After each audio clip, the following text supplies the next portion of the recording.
The first hydrogen-powered engine was created about 220 years ago by Francois Isaac Rivas. Francois Isaac Rivas came up with the idea of using hydrogen fuel cells to power an ignition. Fast forward to 2023, and boy have things improved.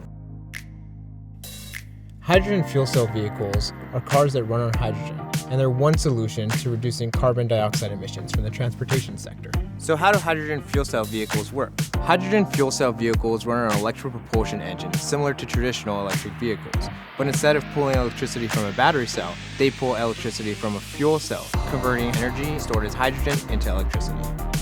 Since these vehicles are fueled with pure hydrogen, the only things that are coming out are warm air and water vapor. In other words, no carbon dioxide emissions at all.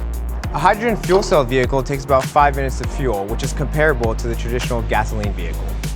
Hydrogen fuel cell vehicles are typically more efficient than traditional gas vehicles and run from 57 to 74 miles per gallon equivalent. Some governments and automakers are even offering incentives for hydrogen fuel cell vehicles. This all sounds great, but right now hydrogen fuel cell vehicles are only available in California.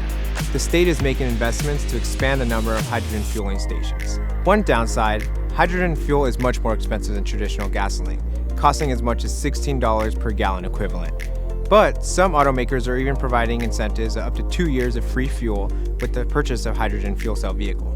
Today, there are only 3 manufacturers that offer these vehicles in the United States, so options are limited. But with time, and as the infrastructure supporting hydrogen fuel cell vehicles improves, you'll likely see more of these vehicles on the road, which will drive down costs.